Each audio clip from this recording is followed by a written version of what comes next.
And welcome, Bull League, to Commissioner Chat with your Bull League Commissioner, Ray Morrell. Going to take a few minutes to talk about where we're at in the season and what's coming up right now. Of course, if you've been paying attention to the Slack channel, we are now at the All-Star break for the 2017 regular season. And we'll talk about who made the cut to the All-Star game and who didn't, and where the teams were all at.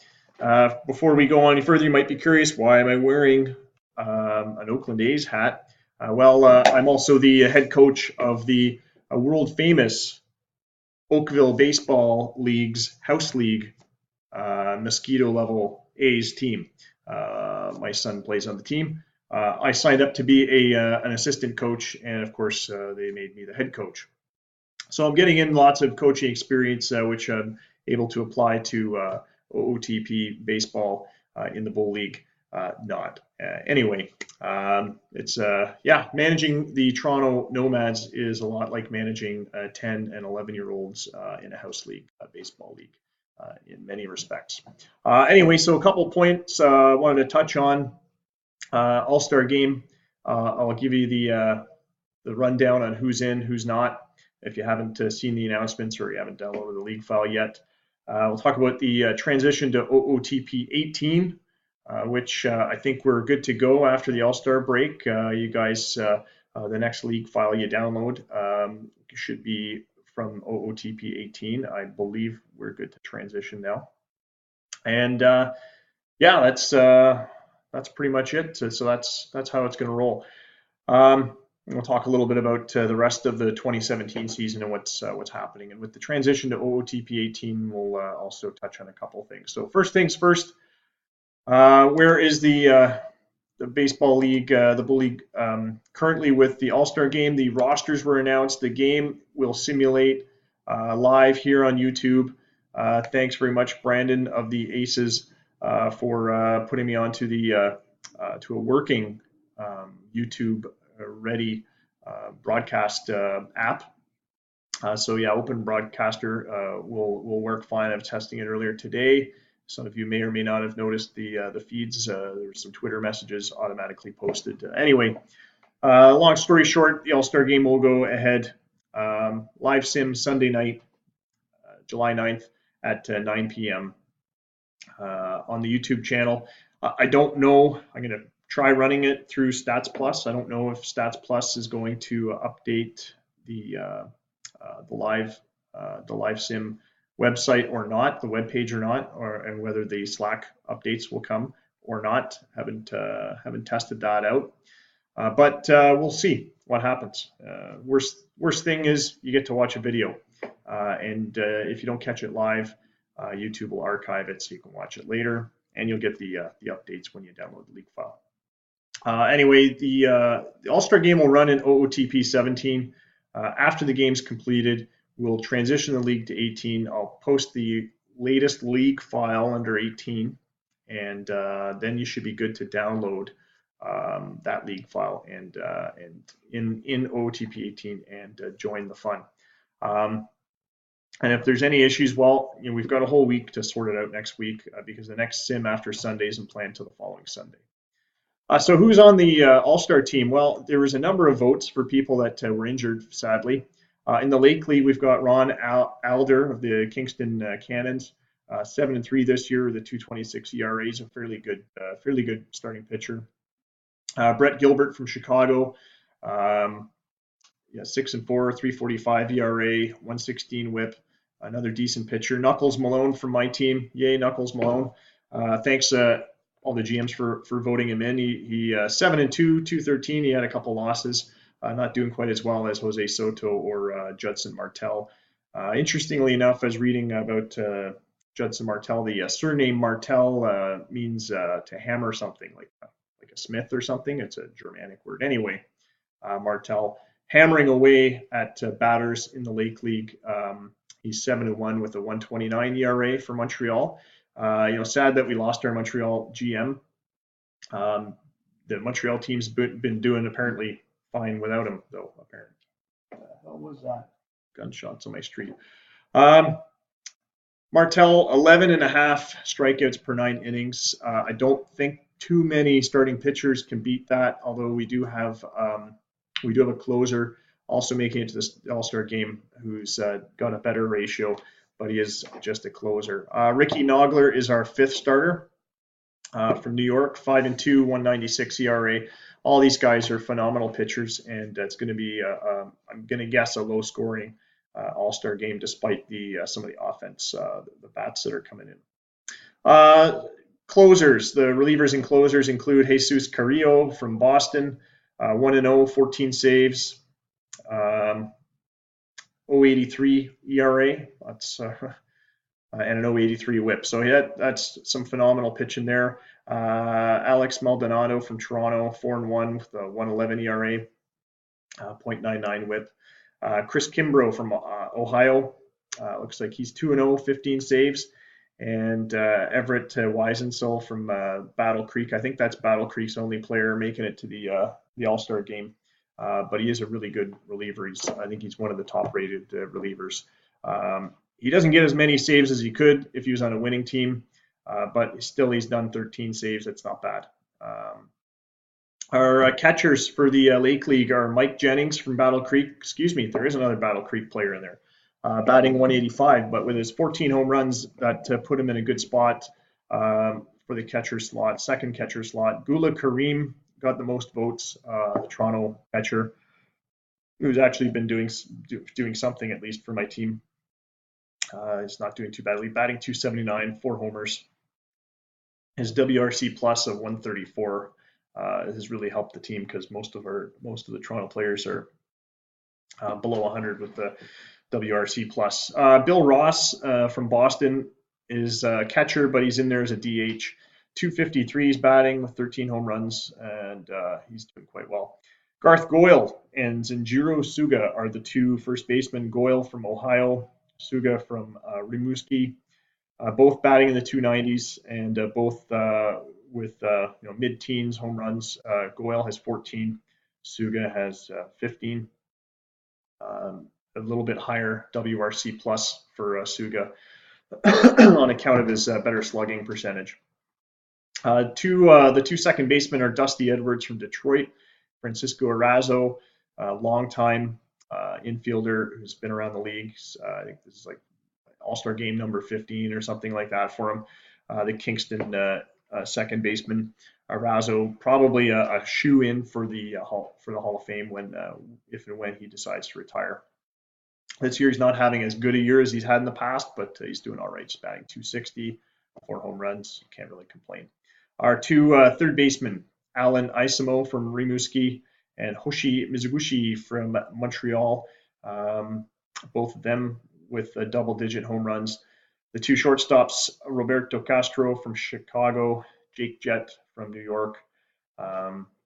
Jett's got 9 homers, although he's only a 103 WRC plus on account of his 253 batting average. I've noticed that the WAR and the WRC plus seems to be pretty weighted towards batting average.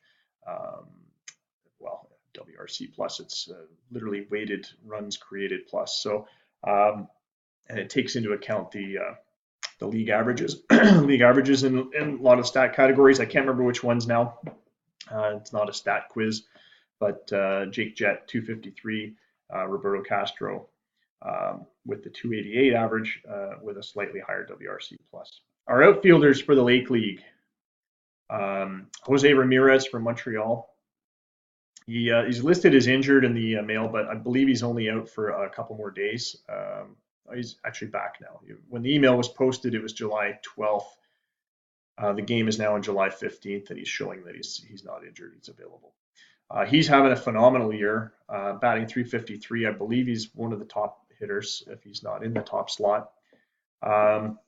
Just 3 home runs, 4 stolen bases, but again, 190 WRC plus, showing that how it's weighted really for those batting average guys.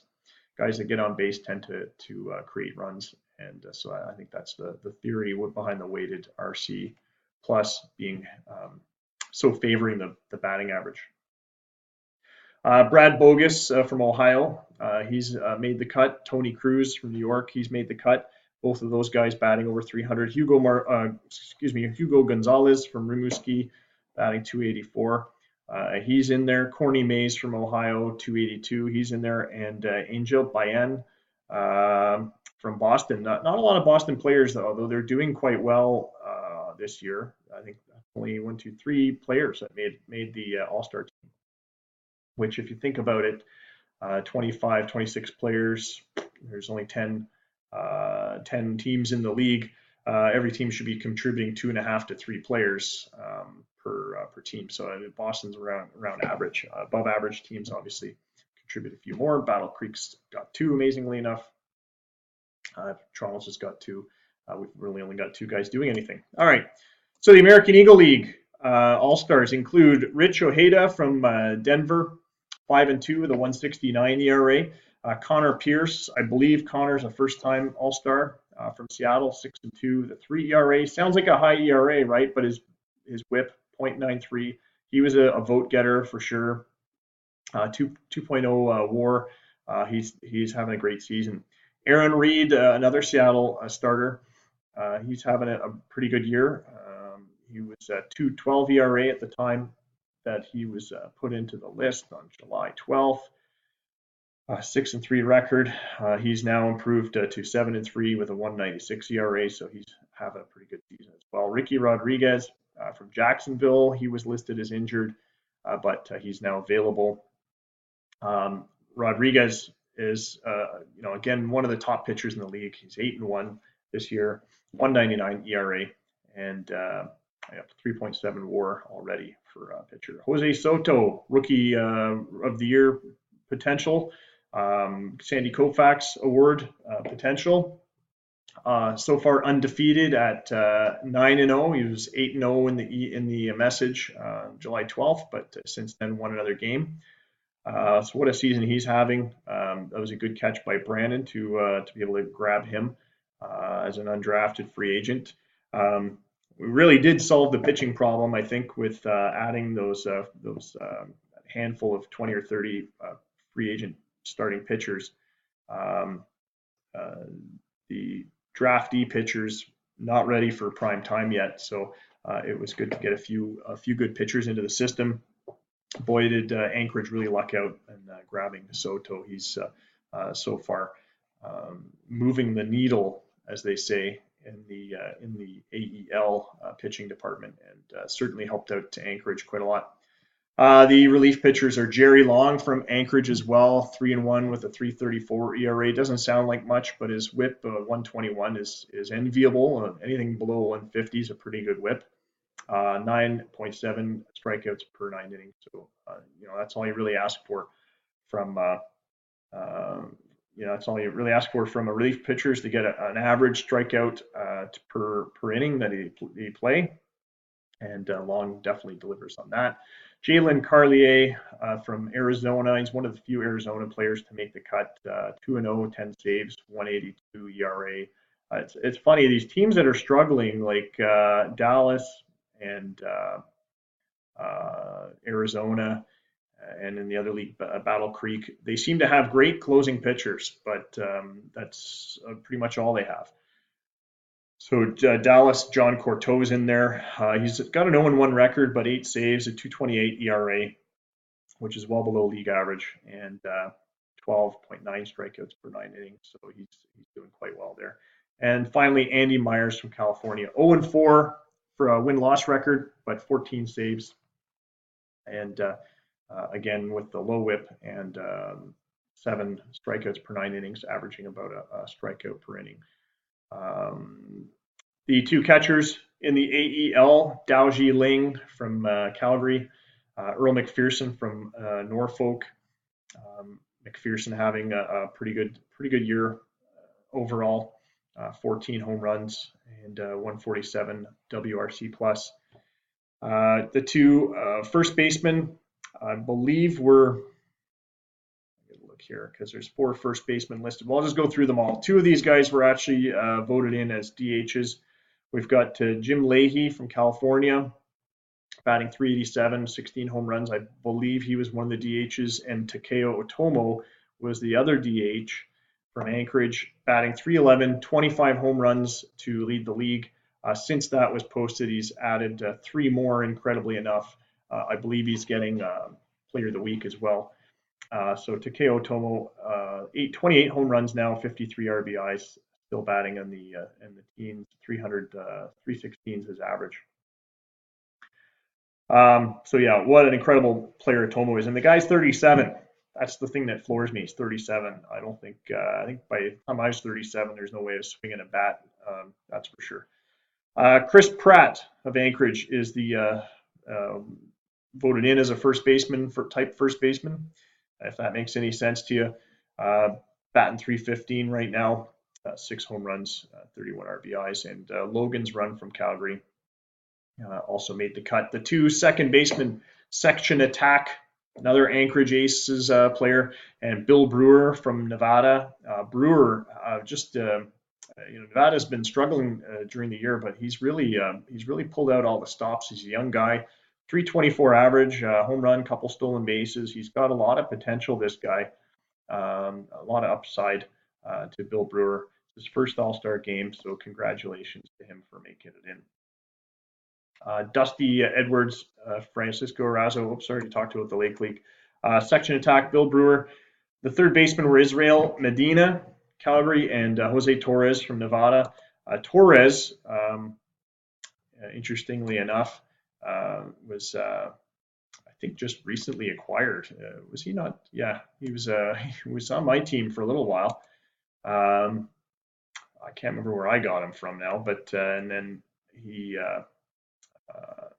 I didn't think I needed a third baseman, so I traded Torres and a minor leaguer, Scott Carnell, to Nevada, and I got Juan Campos and Victor Dozal in return. Campos has so far been an unimpressive shortstop. He's only hitting .250.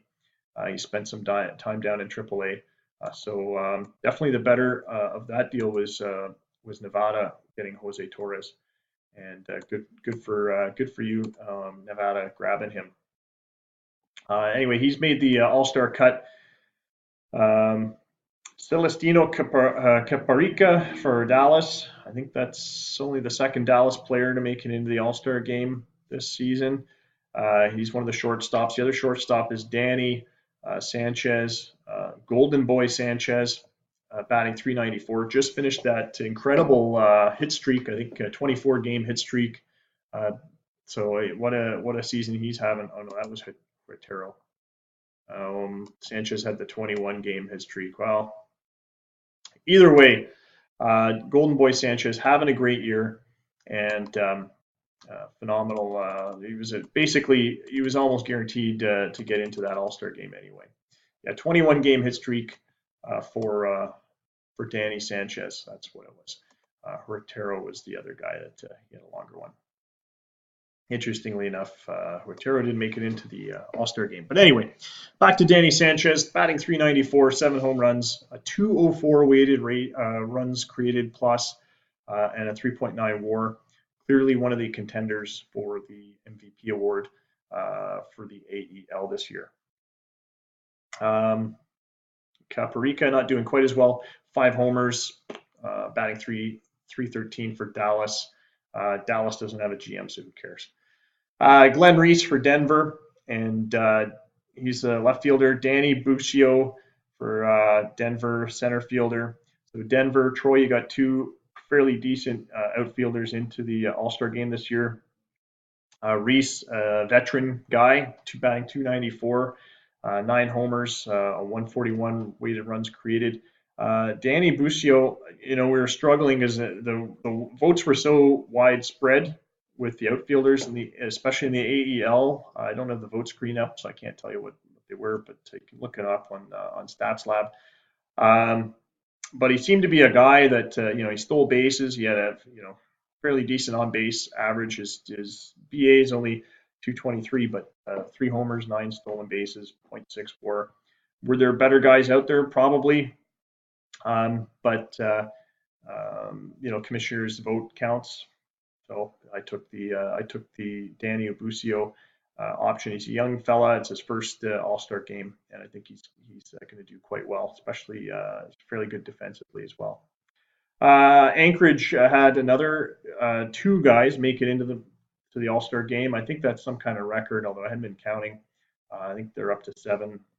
We were chatting on Slack about it the other day. I think it's 6, 7 guys in the All-Star game. So Katai Kitagawa, center field, batting .349, 8 homers, 10 stolen bases. He's a high contact player who's got a lot of speed with some power. That's always the kind of player you like. I'd like to grab a guy like that for the Nomads. Anyway, Kitagawa, an easy vote into the playoffs, or sorry, the All-Star game. Not at the playoffs yet. Still got some time to go. And Bronson Jameson from Norfolk. I think that's the second Norfolk guy to make it in. Nope, third Norfolk guy, right? They got Danny Sanchez. Norfolk having a great year, but not individually, not that many guys doing as well. Anyway, Jameson injured day to day for one more day. He should be available for the All-Star game. Batting .290, 17 home runs. I think he's second or third in the home run chart in the AEL. He would be in the lead over in the Lake League, but anyway. And then Anchorage's other guy, Alex Viramontes.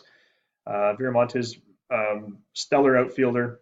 He's really had to bear the weight since Anchorage lost one of their top outfielders earlier on in the season to an injury. Ricky Jalapeno still has 8 weeks to go in his recovery. He may not come back this season. We'll see. Or if he does, it'll be at the tail end of it.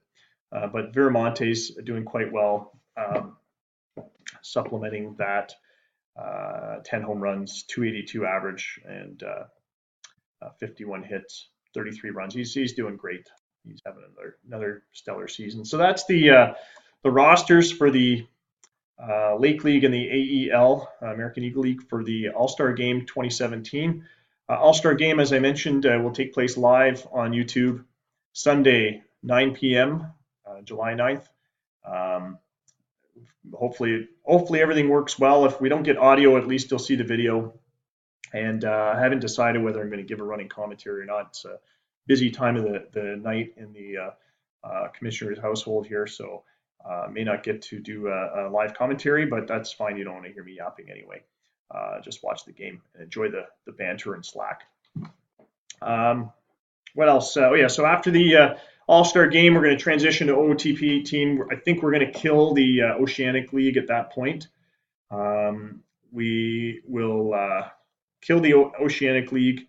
We are going to start a fall league, very similar to the Oceanic League. I think I'm going to make it a based in the U.S. type of, not an Arizona fall league, but something kind of like that. Some warm climate where you could actually play baseball in the fall. But I'm going to keep my eye open to an international tournament, not the world baseball type thing, but something similar, probably Australia, New Zealand based for the spring, and then of course there's spring developmental league as well. So here's what's happening. You'll never have a week without baseball if everything goes well. The playoffs will start September. I know we start a month earlier than the MLB. It's a short season. It's 100 games. What do you want me to do? People are back to school and doing stuff by then anyway. But so the main Bull League will start closing down by September with playoffs and the Bull Cup and all that stuff. By October, we should be into the fall league. That fall league will likely look something like a developmental league. I have not yet decided what levels to include, whether it'll include the major level guys or not. I'm leaning towards sort of having it include major level guys to make it sort of a fall exhibition type league. Maybe it'll be developmental as well. And then the other thing that's going to happen is the Oceanic League will be reinvented as a winter league, probably starting in January and based again in Australia, New Zealand, but in a tournament style. And there's a lot of players throughout the Bull League that come from all kinds of different countries. So we might do something like a World Baseball, whatever that tournament was called, World Baseball Classic. What the hell was it called? Anyway, something like that where it'd be a team representing a country. We'll have it based in Australia, and it'll be fine. You guys will like it. And I believe the OOTP 18 allows human managers to manage those teams. So that's the added bonus of all these off-season leagues is we'll have the ability to manage these teams. And then the developmental leagues are affiliated anyway. So again, you'll be adjusting rosters and doing all kinds of stuff with the affiliated developmental teams running their off-season leagues. So that's about all we have time for. I don't know what else you want to hear me yap on about. We don't do too many of these videos anymore. I haven't really had time to do the podcasts, although I'll try to do an audio version of the game maybe. All right, audio replay. Maybe I'll do the commentary as a podcast. Anyway, we'll see what we can come up with that's fun and interesting and keeps you guys engaged. And don't forget, video submissions, podcast submissions, I'm all game for it if you want to set up your own channels or if you want me to run them through the Bull League channels. I'm happy to hear from the GMs. We are still planning an interview, a podcast interview with Ohio Oxen GM Dylan Macarone, 2016 Bull Cup champion GM. I've got a few questions for him. He's already aware of what the questions are going to be. He's pre-vetted them. Just a matter of pinning the guy down. He does tend to be hard to find sometimes. Anyway, enjoy the rest of the All-Star break. See you at the Sunday Sim live on YouTube once again. I've posted a link on the website. If you go to the main website, actually you can see a countdown timer when the live sim is going to be, and there's a link below the countdown timer. On the screen, it would be on over here somewhere, and then the rest of the screen's over here. Anyway, go ahead and click the link. You'll get the link anyway. If you go there early, you'll just see a screen saying, hey, in 2 days you get the All-Star game here. And then yeah, let's play some baseball. And next week we'll have a week off after the All-Star game to work out the kinks and the transition to OOTP 18. Till next time, that's Bull Baseball.